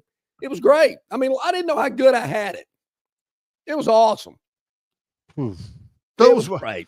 American civilization, I don't care what anybody, peaked at that point. I'm eating an unfrosted brown sugar cinnamon cold Pop-Tart on the way to school. That was my in a Coke. That was my breakfast going to school 40-something years ago. All right, our man Travis Ryer joining us here now on our City of Montgomery guest hotline. Ryer on YouTube talking Tide. Got a lot of other subject matter and formats that he's on. We're going to get him to tell you all about that. But Travis, thanks for joining us here on this Tuesday. Hope you're doing well. Uh-oh. Well, I see him in the green room. Yeah, I see him down there. Yeah. I see the unfortunately, I see the icon of the microphone, and it has a little slash through it, so that's not good. Yeah, maybe we can get his mic turned on. Hey, Travis. Hey, guys. Hey, there we go. Hey, Travis. Sorry about that. Thanks for joining us. How you doing today? I'm great. How are you guys? Doing real well. Unfortunately, we got into a little bit of reminiscing about the good old days of high school in the 1980s and how civilization peaked. So now we gotta get back to business here. Those days, Travis. Well, it was great. The music was great too. Travis, we've talked about it the last 2 or 3 times we've visited with you. It officially happened on Sunday. Alabama has a new coach on their football staff. Your thoughts about it? I guess not entirely surprising, really. The timing probably made sense, too. I don't know this, but I'm going to guess that Ryan Grubb was keeping as many options open for the National Football League as he could. I think once you get to that level as a coordinator, maybe even as a position coach, you'd probably like to stay there. But there's been some hirings in the NFL. There's been some coordinator hirings. There's been some staffs that are already filling out where there were openings. So this makes sense. It made sense really all along when you connected dots, if nothing else. The collab between Kalen DeBoer and Ryan Grubb, a lot of documented success there. So ideally for DeBoer and Alabama, if it could get to this point, this is probably exactly where they wanted to be. So what would look different? Do you have any idea? Yeah, that's what the dynamic of the staff. And, what you're hearing is that, at least for now, the guys that were on that staff in positions a year ago, like co-offensive coordinator, and positionally are going to remain intact. There's still some things that could shake out, though. So I'm not just going to go ahead and anticipate that this is it and they're going to figure it all out. And it is a time now, unlike even a couple of 3 years ago, where staff size really isn't a thing anymore in terms of the rules. You got analysts that now can contribute on game day and different things. I think where it comes into play is compensation, right, for these various guys on your staff and these executive titles that they've had. So, I think that's probably the more fascinating part of how this all could work if it remains intact. Again, we'll see how that goes moving forward. There are still some things that could certainly shake out. I mean, you're seeing around college football still that effect of the NFL openings and what it has on college staffs. Just look at Chip Kelly moving from Ohio State to the Las Vegas Raiders. So it's not entirely done, certainly at the college level. So still some things that could play out there. I thought it was interesting, since you brought up Chip Kelly. I had this written down to talk about, and I'll love to talk about it with you. Chip was always a football coach. That's what he wanted to do. He went to the NFL before, and now he's in the NFL again. We're seeing a lot of that, where if you just want to coach football, the NFL is the place to be. There's a market difference there. Am I right? No, I don't think there's any doubt about that. I mean, Ohio State lost their offensive line coach to the NFL. So it's always been a thing to get to the NFL, obviously, but I think as much as anything, the structure and what's known about the calendar year in the National Football League has to be more appealing than ever before. And not just for coaches, but for staffers too. Maybe even more so for those folks. Like if you've worked in recruiting support in the last 2 or 3 years, it's even crazier than it is for positional coaches, because there's no rules really. And so at about any time of the year, you could be working 18 hours a day. So just from what we know about coaches and coordinators, I think there's certainly a heightened preference to get to the National Football League if those opportunities present themselves. I know we're just speculating here, but I'd be interested in your thoughts, Travis, with Ryan Grubb coming on staff as the offensive coordinator. Do you think it maybe opens up the quarterback race a little bit more? I think there was this feeling that Ty Simpson was just going to kind of step into the role, but with Grubb coming in, does it become more competitive? Grubb or not, I don't think a repeat of a year ago could happen, regardless of Nick Sheridan. There has to be a legitimate competition. Now, you could look at it a year ago and just say, look, it became very quickly clear to Kalen and Sheridan that Jalen was far and away the best option, which from that you might deduct that, wow, is Ty Simpson really the next guy? If there wasn't a competition a year ago between Ty and Jalen, really, you could come to maybe a semi-conclusion or a thought about, is Ty really a good fit for this offense? Because they didn't even have a competition last year. That was just Jalen was put or stayed in that role, and they rolled with it. I think even if Ty is right now clearly the top choice, it has to be presented as a competition. It can't be presented day one of spring practice that, boy, Ty's the guy and we love him and we're rolling. That's basically what happened a year ago. I don't think that benefited anybody in that room. So whether it's Grubb, I think with Grubb, you would think that would be more the case. It's got to be a day in, day out competition into August, in my opinion. And that should be for every position. That should be as an example for everybody, that regardless of preconceived, everything's up for grabs. Even if it wasn't Ryan Grubb, Kalen DeBoer, this may sound harsh, he didn't owe any of those guys anything. He doesn't owe them anything. He didn't owe Jalen Milroe anything. You're the new coach. You come in, it's your guys. It's just like you brought in a whole new staff. You're not going to bring in an entirely new roster. But, yeah, the clean slate should work both ways. And I frankly thought that was a mistake from last year. If it proved that Jalen was just the guy, then that's fine. But it was this sort of ceremonial, he's still the guy and we're going with it. Even though the systems were largely different. It's a quarterback-centric system, but it isn't as much a quarterback-centric system based on the run game. It's on standing in the pocket and delivering the football. So whether that's Keelan Russell, whether that's Ty Simpson or Austin Mack this time, that's who it needs to be. You need to, I've said this from the outset, since the end of the season. You need to identify your guy or guys and have them compete. And then whoever is clearly best to operate your system, you've got to go with that guy. There's no, this isn't the Boy Scouts, or anything like that. Preach on. This ain't YMCA league where everybody gets to play 2 quarters. I love it. Oh, in the words of the legendary Dan Hawkins. Go play intramurals, brother. Go play intramurals, brother. Oh, love it.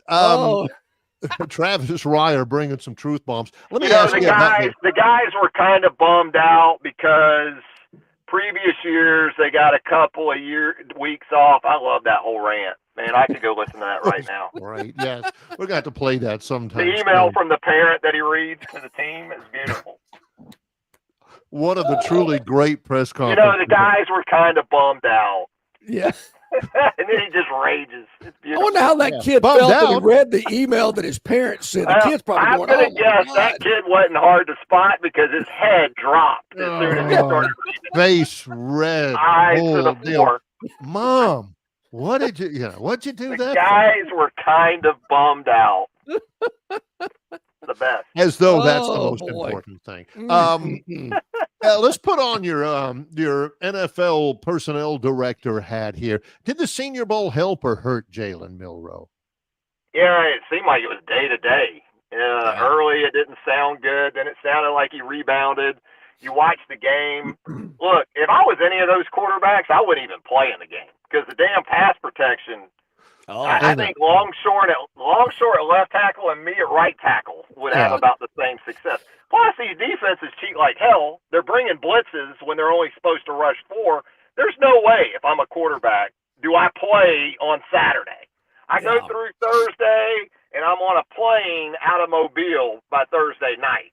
If you want to bring in the starting quarterback from Swanee on game day to stand back there and take those hits. He'd be glad to. Maybe Morehead State or something like that. Great.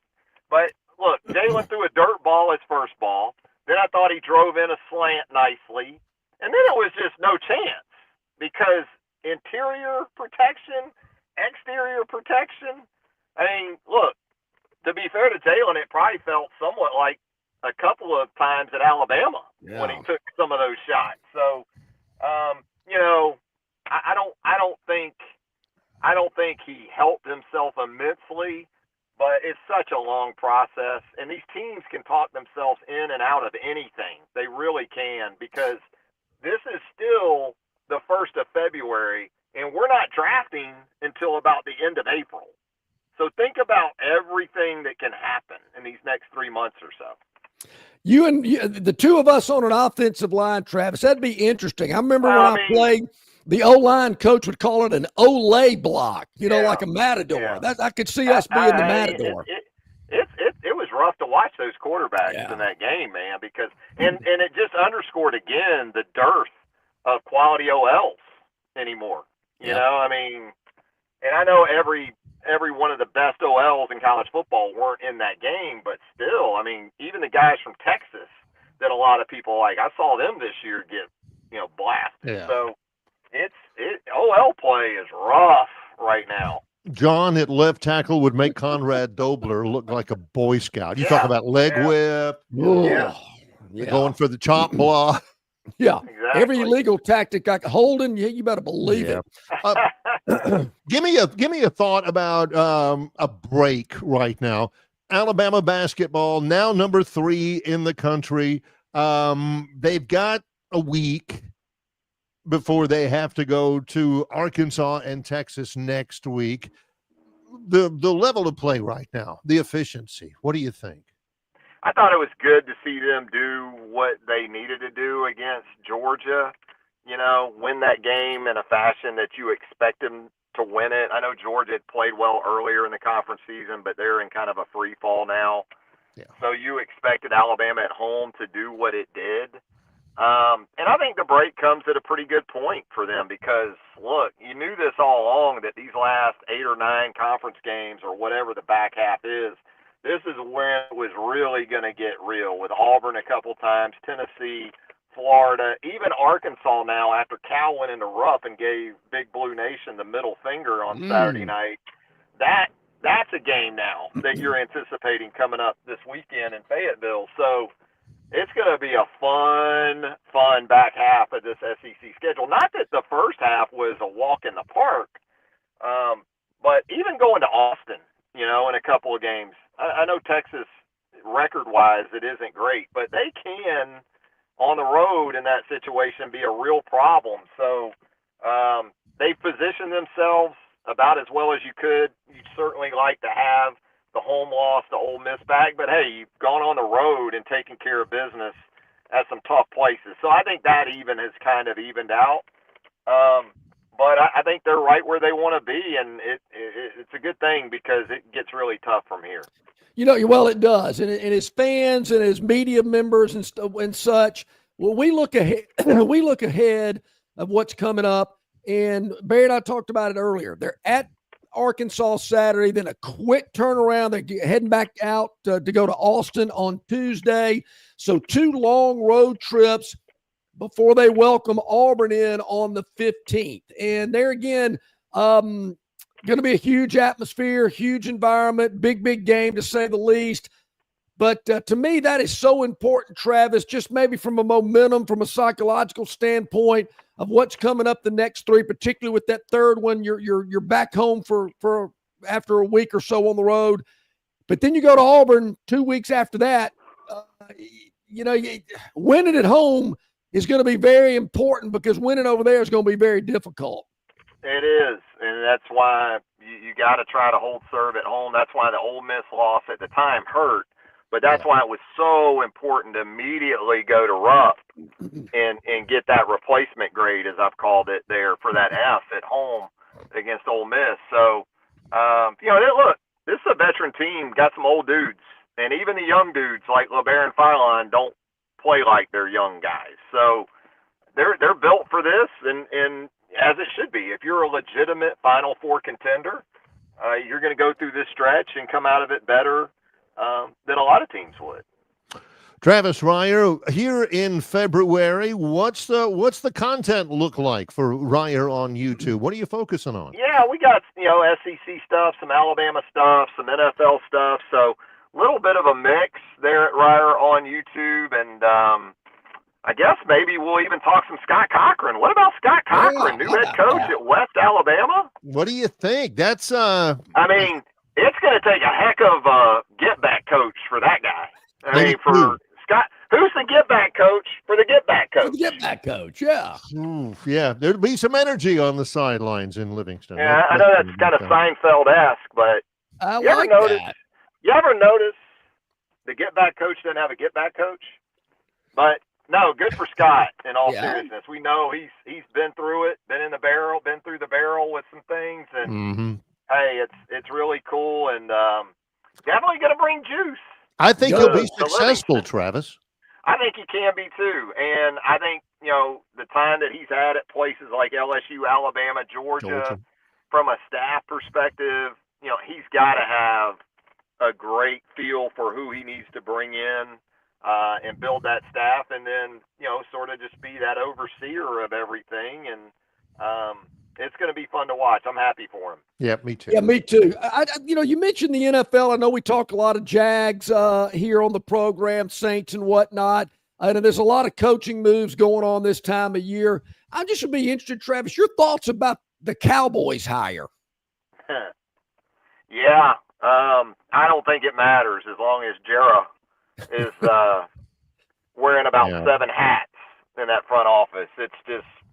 It's become cartoonish, I guess, or comedic in some ways. And I mean, Kellen Moore, if it is him, that's a guy that a lot of people like and think has a bright future. It's crazy though, because we've reached a point with the Cowboys where you're asking the question more not about why would the Cowboys hire Kellen Moore, it's why would Kellen Moore take that job? And we're talking about the Dallas Cowboys. We're not talking about my Jags or Barry and I's Jags or the Browns or something. We're talking about the Dallas freaking Cowboys here. Yeah, it's a head scratcher. Travis, as always, the content is great. The time is appreciated, and the next visit's anticipated. Thank you for being with us.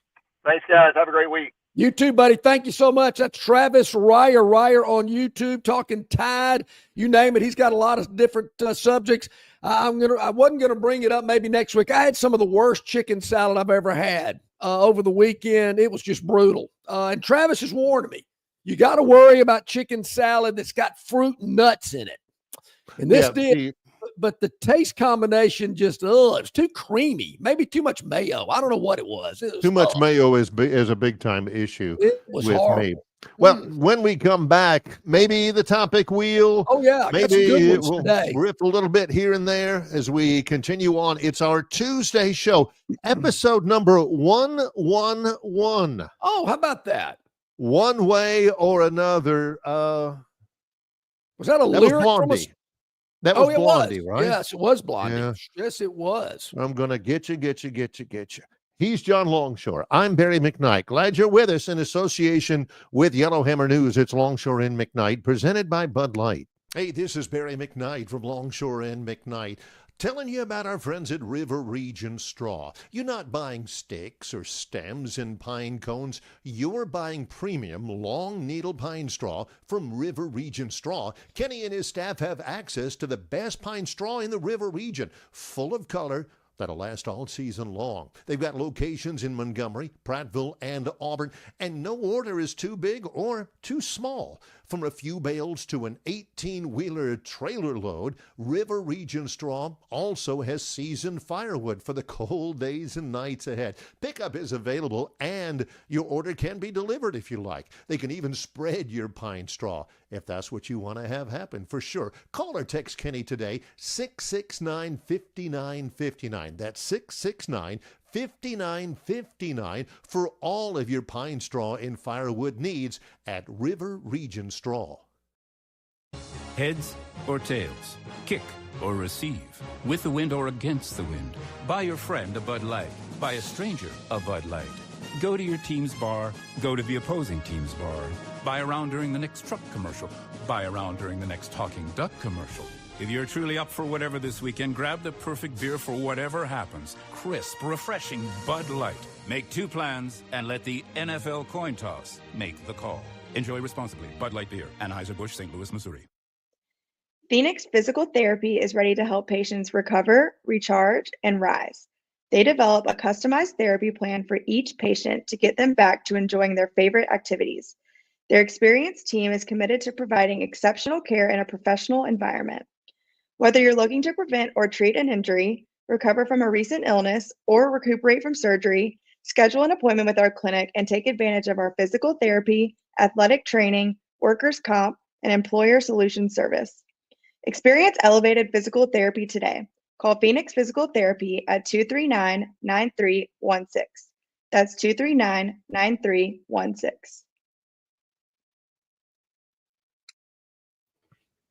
You know, I kind of feel out of the loop a little bit, Barry. I knew that Dallas had made a move with their head coach. Have the Saints hired anybody yet? I mean, I've just been so down on them. You know, there's been some talk, but I'm thinking, well, we talked a little bit about it last week about, let's go. I kind of forgot about it. Guess I'll have to go look it up later. What are they waiting for? I mean, somebody's scouting, right? I mean, Jimmy Johnson's not walking through that door. Not going to happen. Who? Barry Switzer? What is the holdup there? Maybe they can't find anybody that wants to take the job. I know they've done interviews. Yeah. Has everybody turned them down? Has everybody that they brought in like where they're at better than the possibility of coaching the Saints? I don't know. They got some age issues and some salary cap issues. Maybe people are figuring out that I don't want to have to go deal with all that. I know Kellen Moore has been a guy that they've interviewed a couple of times. Yeah. I like him. If I was a Saints fan, and my wife is a big one, I'd go after him. He'd be my guy. He'd be the one. But who knows? I mean, what a mess over there. Yeah. Hopefully the Super Bowl won't be a mess. Maybe they can get that worked out. Yeah, that's Sunday, by the way. It is Super Bowl week. Kansas City and Philadelphia in New Orleans, Sunday, 5:30 on Fox. Nate Oates spoke yesterday at the Birmingham Tip-Off Club. Mm-hmm. Maybe afterwards, it's a lunch thing usually. Maybe afterwards they have the snapper throats at, what is it, the Bright Star? Bright Star and Bessemer. Yeah. They have the week. I mean, they don't play today. They don't play tomorrow. They had the win against Georgia. And then that last Saturday, they don't play again until this Saturday. But they practiced on Monday, thinking it was going to be a long day. But he cut the practice short after an hour and took them mini golfing.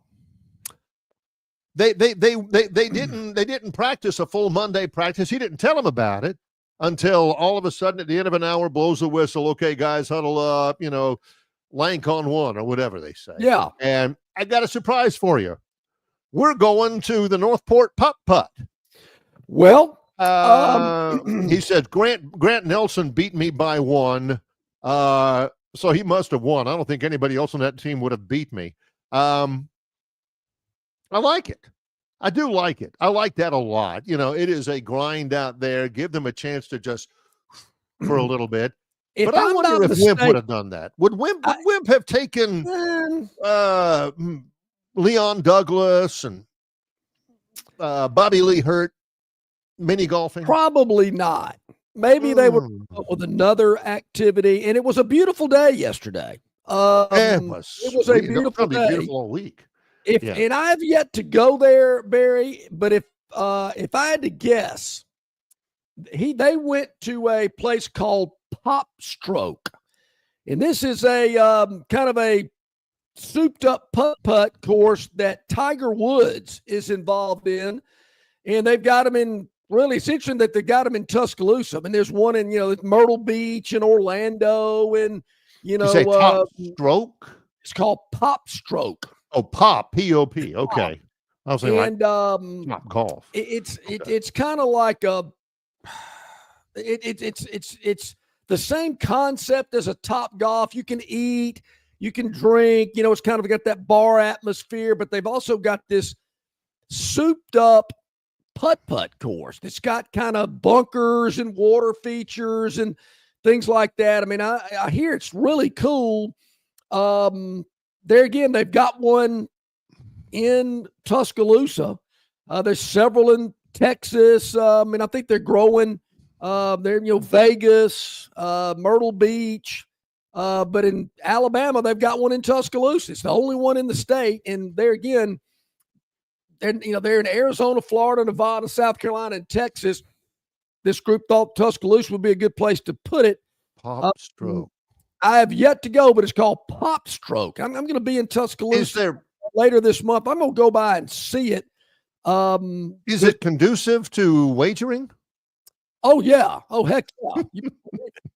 And they market it Eat, Putt, Drink. So they've got it all covered. There again, it's like a bar atmosphere with this really souped up putt-putt kind of. There again, you can check it out at popstroke.com, and it'll show you where they're all located. And there again, there's one here, or there's one in Tuscaloosa. But there again, I'm sure the college students, they're going after them with the bar scene and the bar food type stuff, burgers and wings and all that kind of stuff, and a lot of draft beer. You can lay your Bud Light draft. You can lay your Bud Light on top of the castle while you're trying to read whether or not the artificial turf has that little seam. I can't put it over that because that's warped. See, I don't think they've got castles and dragons like Goofy Golf used to have. I think this is kind of no clown mouth. No, it's structured to look like a golf course. Like I said, there's bunkers. I think it's concrete in them instead of sand. But it's got these bunker areas, some water areas, some certainly OB areas. So it's kind of structured more like a real golf course. But I got a feeling that's where they went. If I had to guess, they went to Pop and you hit the sand. How do you get out of the sand? Well, I think it's concrete. I think it just looks like a bunker and it's shaped like a bunker, but I believe it's concrete to give it that white look, or maybe there's something in there to catch your ball. There again, I've never played one of these things before, but I hear they're pretty popular, and I got a feeling that's probably where they went. Well, a good team bonding activity. I like that. Believe me, I like it. Hey, guys, you remember how at the end we always do wind sprints? Not today. We're going to Pop Stroke. And you got guys like Grant Nelson, who's 6'11", and Diabate and all. How do they find a putter? I mean, what do they do, putt on one knee or something? That could be tough. I don't know. Well, maybe, college campuses, they know to have some bigger strokes. Now, this has already caught my attention, Barry. I'm looking at the website. It says food was great. The golf was challenging, but the best part is that you can use their app to order drinks while you're on the links, and they'll bring the drinks out to you. You got a bar cart girl at the putt-putt? Oh, yeah. This is I got to check this out. Okay, free plug. What's the website? Popstroke.com. Popstroke.com. Why Tuscaloosa, the first one? No, the first one in the state. First one in the state. Again, they're in Nevada and Florida and Arizona and South Carolina and some places like that, Texas. But I guess college, they wanted to be in a college town.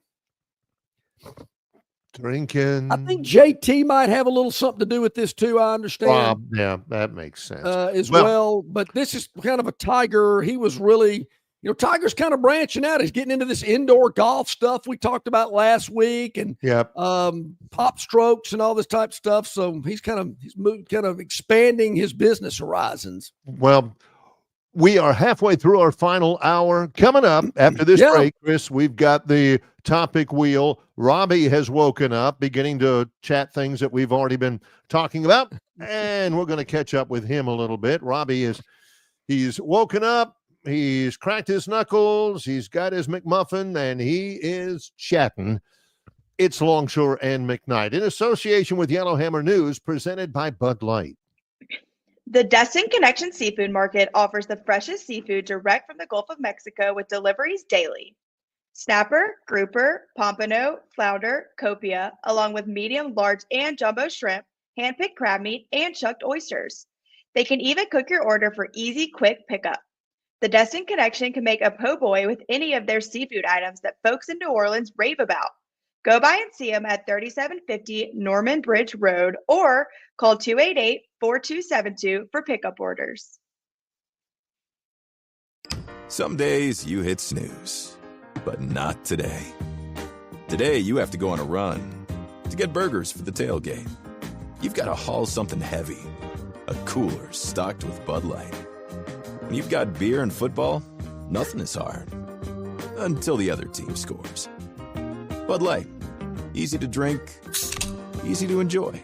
Enjoy responsibly. 21 plus, copyright 2024 Anheuser-Busch, Bud Light Beer, St. Louis, Missouri. Local banking expertise, the newest innovations and technology, personal attention, genuine hospitality. It's all just part of the Riverbank and Trust difference. They invite you to experience it for yourself. Welcome to banking above and beyond at Riverbank and Trust. Locations throughout the River region, locations throughout the state of Alabama. River Bank and Trust.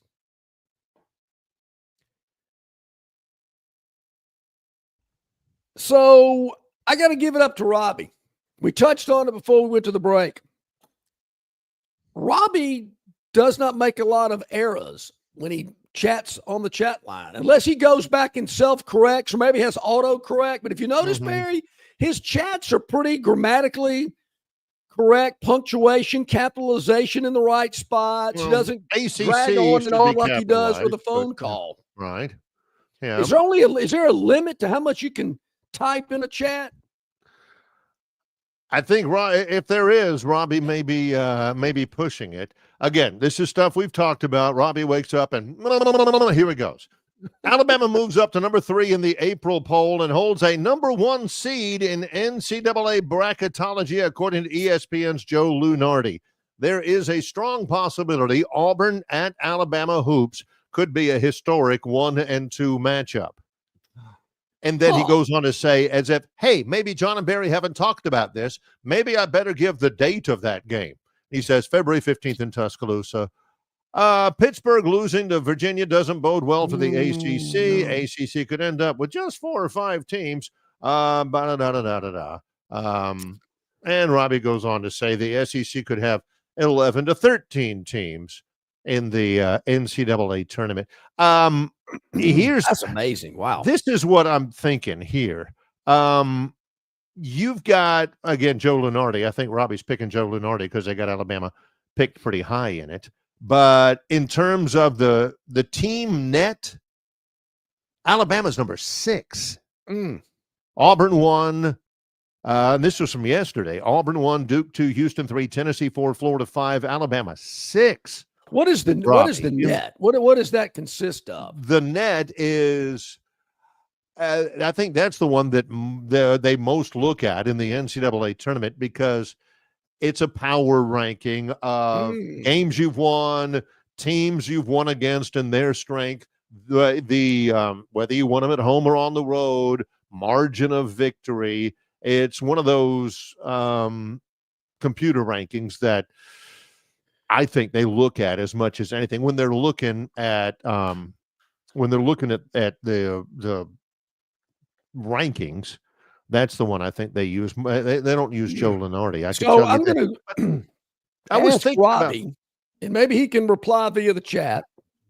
But Robbie, I think Alabama's going to be an underdog against Auburn when they faced them in Coleman Coliseum on February the 15th. Do you agree or disagree with that? Let us know on the chat. Yep. How about this? Because this could be a thing, and I'm just telling you. By the end of the regular season, okay, by March the 8th, final day, March the 8th. Right now, Auburn is number one. I think they've won like 12 in a row. They're 18. They've got a tremendous record. They're odds-on favorites. They are the first team in the SEC to 20 wins, number one in the nation, but 10 games to go. Yeah. They get beat at Alabama. They got beat by Alabama at the end of the year. Alabama at 19-3 just sweeps through the rest of the regular season. I don't know, wins the tournament or goes to the championship game of the conference tournament.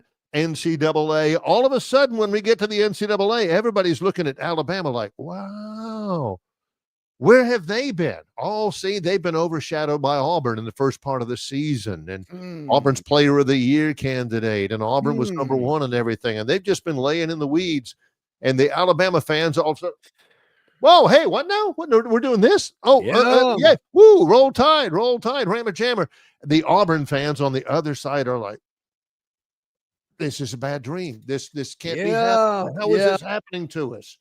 That still can happen, so don't get too full of yourself. Yeah, I didn't want to bring that up, Barry. Since when? I did not want to bring it up. I didn't want to really bring it up. I didn't want to, put a damper on the excitement, the karma, but there's been a lot of electricity and excitement at Neville Arena. Sure. Excitement surrounding this basketball team. Really just needed an outlet because things just have not gone overly well on the football team, which is what they really adore and love. This is just kind of a little stepping stone. Don't let them fool you. Oh, yeah, look, it's all about football. We know that. But if that scenario did happen and they're riding so high 4, 5, 6, 7, 8 weeks at number one, who knows by the time we get to the tournament and the brackets come out and Auburn's first opponent is, I don't know, let's say Navy. The Fighting Chet Molars. Okay. Yeah. And they trip up against Navy or some other team like that. And they're like Yale. Yale, exactly. Wow. That would be tough to swallow. And if some other team happened to keep advancing and comes out of nowhere and makes it to the Final Four, kind of like what happened last year, I don't see a repeat of that. I don't think that's going to happen. I don't think Auburn fans should be worried about that. Well, yeah, and that's what Curtis says. He says, I'll get full of myself, make it happen. Nothing wrong with being excited. That's for sure. And all those people, Barry, that criticized Bruce Pearl years ago for not going to postseason, electing not to go. Hey, look, it could be paying dividends this year. Maybe that was all part of the master plan. Yeah. Chris the Bammer says, and that concludes the Robbie segment. Let's go to the wheel. Chris loves him some wheels. Yeah, he does love some wheels. So, right, yeah, Robbie, look there, at your replay. Yeah, let's see the wheel. The crank that baby up here. 7 topic wheel for today.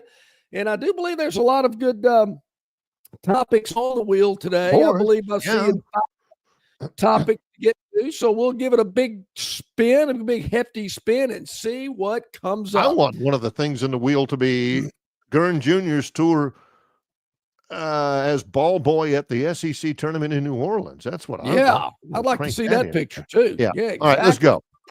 All right, here we go. The wheel is spinning, and we land on road trip. Road trip, not the line Animal House where they got Flounder's brother's car and went on a road trip to the Food King. This is about Troy. They're about to embark on a lengthy road trip in men's basketball. Well, here's the deal. Right now, Troy is in second place, all by themselves in the Sun Belt Conference. Really good year, really solid year. They won all 4 games last week at home to put themselves in a good position. But right after the show, actually, in about an hour and 45 minutes, I'll be beginning a trip to James Madison, where the Trojans play JMU, who's a game behind Troy in the standings, tomorrow at 6 o'clock. And then we go to Oxford, Ohio on Saturday for the Sun Belt MAC Challenge against the Red Hawks of Miami of Ohio. That's on Saturday at noon. Then we're bussing back. Whew. And then next week, same deal. Wednesday at Louisiana down in Lafayette. And then a week from Saturday at Arkansas State. That game, right now they're the top 2 teams in the league. That game is going to be on ESPN2. So that means a 7 o'clock start time a week from Saturday. That's the 15th, which means we'll probably get back to Troy about 5:30 in the morning. So 4 straight games on the road. You're going to see me on this great program on remote about 6 times in the next from a Holiday Inn Express. Holiday Inn Express is cool. We're big on the Marriott. My Bonvoy app is getting a lot of work. I'm getting a lot of bonus. Getting a lot of points. Yep. Exactly. Why not? All right. Big road trip plural too. A long road stretch for this Troy team. Road trip plural. Exactly. Yes. Man, a lot of buffet breakfasts, I guess, at the hotel. All right, let's spin the Victoryland 777 topic wheel yet again. And here we go. Let's see what pops up. And it says, you know what that means? Not licks. Yeah. That is 59 in Roman numerals. This is our daily look at the big game coming up on Sunday afternoon on Fox, where we got Philadelphia taking on Kansas City in the big game. Chiefs 1.5 point favorite. They're at the location. They're doing a lot of media. They're having, media days and all that type of stuff.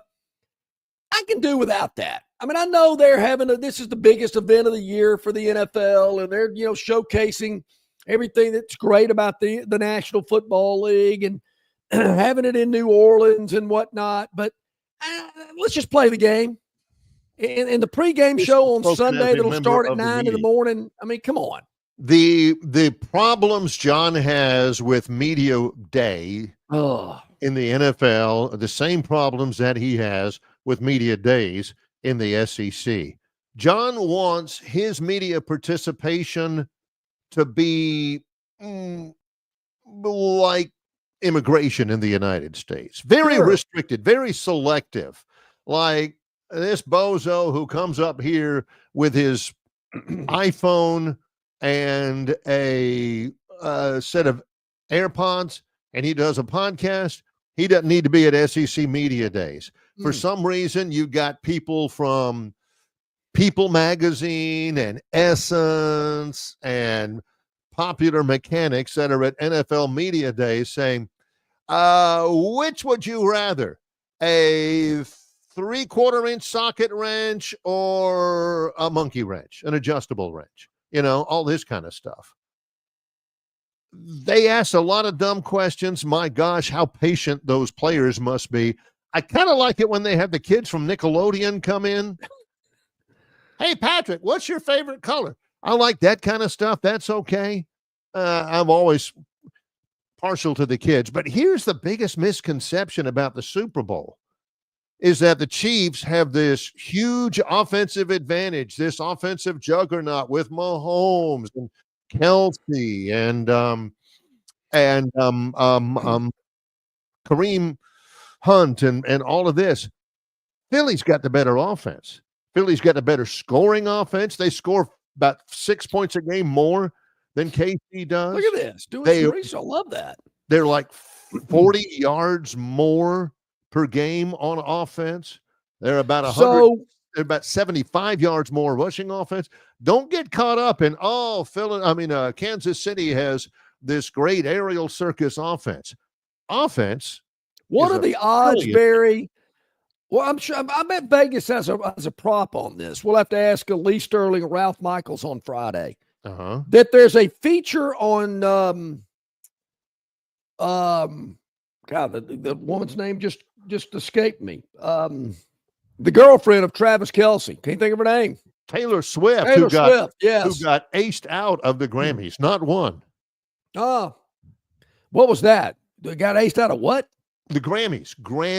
Oh, Grammys. Yeah, when was that? Awards annually, John. That was so. What has worse ratings, the Grammys or the NBA?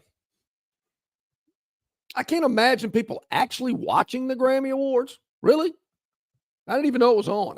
My next door neighbor's a big fan, but the award shows never do anything for me. I have never, unless I'm getting an award, then I'm interested. If I'm not getting an award, then who cares? Not worried about that. Robbie's back. What do you think, Robbie? Oh, he's not answering my question. No, that's not what I asked you, Robbie. I want to know if you think Alabama will be an underdog when they play Auburn on the 15th of February. I'm going to be. Is that a 3:00 game, Barry? I think you told me yesterday the Alabama-Auburn game, 3:00. Yes, I believe so. Yeah. Yes. I'm going to be in D.C. that weekend. I got to find a place to watch a little of that game. I got to make sure. Don't they have that? Don't they have that sports bar in D.C. downtown near Georgetown that you always say is where they congregate? I have seen 2 Alabama football games. All these, D.C. is a city of people that come from everywhere. I mean, do you know anybody that grew up and lived and was born in D.C. their whole life? People just kind of come and go. No, nobody's actually from D.C. And so all these people come into town and they've come from schools or whatever all across the country. So they find their bar to watch their team's games. And of course, Auburn's got a bar, Georgia's got a bar, Alabama's got a bar. And so, it kind of reminds me of being in the basement of a fraternity house, because you walk in the bar and there's the floor level, but then you go downstairs to this kind of basement area to watch your team play. It's kind of cool, but I'm kind of thinking a little claustrophobic in here. But I'll probably peek in there to see what's going on. Just got to make sure I got my times correct. That'll be 4:00 Eastern. So I got to remember that for Saturday the 15th. All right, let's spin it, Gern. Let's see what else we got left on the wheel here today, and we will spin it and see what comes up. A break after we talk about how many. I have them with maybe 11, but then Wayne Atchison got crazy on the bottom of a letterhead in 1984 and started counting Ned and Ed Litkenhouse and Helms and all that stuff. They have 9.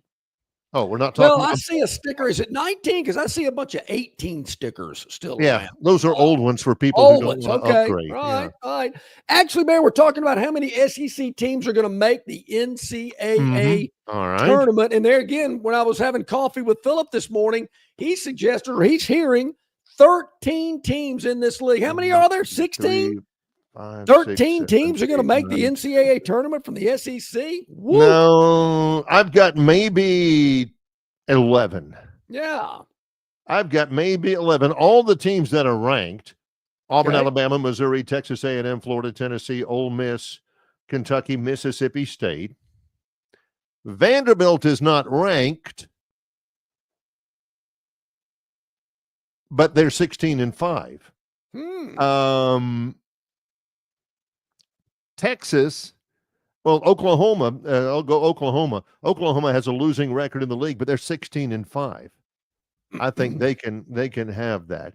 I think 13 is a little ambitious. Yeah, I'll say 11, just to be cautionary. Yeah, I like that. That's a good one. That's a good one. We've got one more. We'll save it after the break. It's Longshore and McKnight, presented by Bud Light.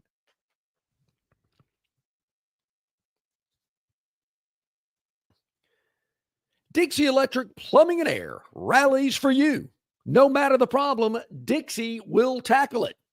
They're licensed and trusted electricians, plumbers, air and garage door technicians are ready to win for you. From toilets to garbage disposals, circuit breakers to HVAC systems, Dixie never fumbles. Don't throw away your hard-earned money on second-string contracting companies. Score big with Dixie. After all, they are your biggest fan. Visit calldixie.com or dial them up locally at 262-2946. Hey, folks, let's start 2025 off on the right foot at Stivers Ford in Montgomery, where you can get a 2024 Ford Bronco up to $10,000 off MSRP as low as $34,990. What about the popular Ford Escape? Well, you can get one as low as $24,990 and 1.9% APR for 66 months. You know, the Ford Explorer is what started the SUV craze back in the early 80s, and it's still going strong today. You can save up to $8,000 off MSRP as low as $33,990 and 1.9% APR for 66 months. But I know what you're asking me. John, what about the popular F-150, America's best-selling pickup for over 50 years in a row? Well, you can get a 2024 F-150 Crew Cab at 1.9% APR for 60 months or up to $15,000 off MSRP, plus no payments for 90 days. And they've got plenty to choose from. I've never seen as many cars and trucks on the ground at Stivers as they've got there today. Go by and see for yourself. 4000 Eastern Boulevard, Stivers Ford in Montgomery, where Price sells cars and trucks. All right, back at a couple of minutes to the top of the hour. Robbie, it does not matter this year what Auburn has done in the NCAA tournament. Auburn has not reached the second weekend of the NCAA tournament since its Final Four season in 2019. So what? I love me some Robbie, but if he can find anything that would be negative towards Auburn, he's going to find it. Wait a minute. Auburn, they're going to lose to LSU to Ole Miss because they got 20 turnovers against LSU, and Ole Miss isn't going to turn it over that much. Well, maybe LSU had 20 turnovers. Auburn had something to do with it. Auburn hasn't reached the second week of the NCAA tournament since its Final Four season. And then, Robbie, this is what I love. Like he says, Auburn and Alabama, when they play, it could be between 1 and 2. Could be. That's on February 15th. Thank you, Robbie. We've been talking about it all show. Thank you so much. Since Auburn's Final Four season, then Virginia lost, 2019 lost to, Robbie, we know. We got that. But if Robbie can find something to, Auburn, he's going to find it. He's going not only to find it, but he's going to post the heck out of it too. We better believe it. Yeah. All right, let's spin it. Let's see what else we got left. Couple of more topics on the Victoryland 777 topic wheel and spin away.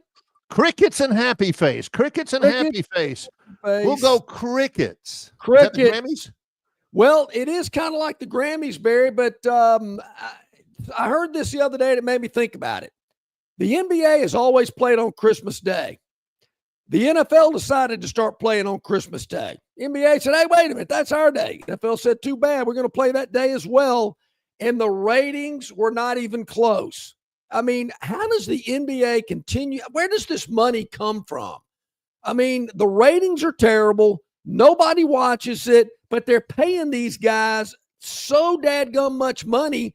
Is it just sponsorship money that's paying them? Because obviously the networks are not making their money back in ad revenue because the ratings are pathetic. Well, they may have to restructure their contract. The NBA, and I love basketball. I love it. I'm going to watch a lot of games. The NBA is unwatchable. It's a three-point shooting contest. How many can you jack up at one time? It doesn't feel like basketball anymore. And I love Steph Curry. He may be my favorite NBA player of all time, but man, he changed the game. And I don't think he changed it for the better. It's just, if I want to sit there and watch guys shoot three-pointers, I can go watch practice somewhere. Yeah, because that's sure. all that it is. So Yeah. I'm with you. Crickets. I can't discount that. That is a thing for sure. You know, I saw a thing the other day on my YouTube TV. Hey, only $49 for the remainder of the NBA League Pass. I'm thinking, who in the world is going to buy that? Maybe somebody. Who knows?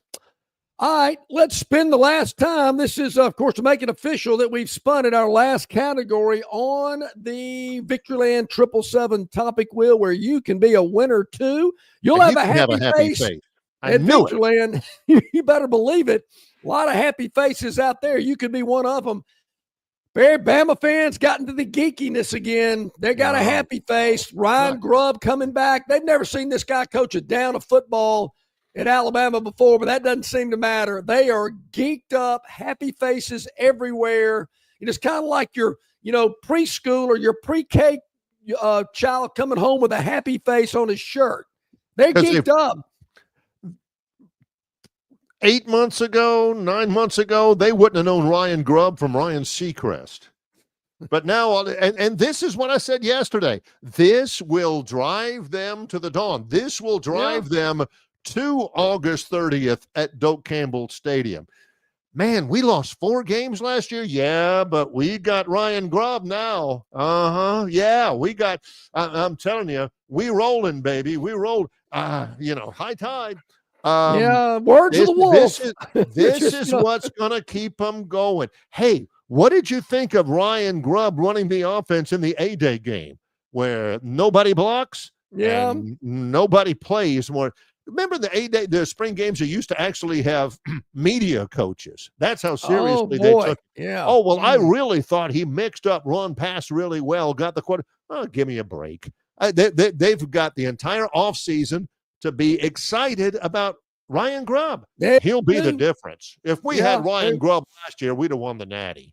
That's what you're going to hear. All right. Really appreciate everybody that joined us today. Brian Matthews, auburnsports.com. Travis Ryer on YouTube, Talking Tide. Tomorrow is CJ Duncan from Yellowhammer News, who's going to join us here as he does each and every Wednesday. So we look forward to that. And always, of course, look forward to you being a part of what we do here on Longshore and McKnight. I'll be in Harrisonburg, Virginia tomorrow doing this show. He's John Longshore. I'm Barry McKnight. In association with Yellowhammer News, it's Longshore and McKnight, presented by Bud Light.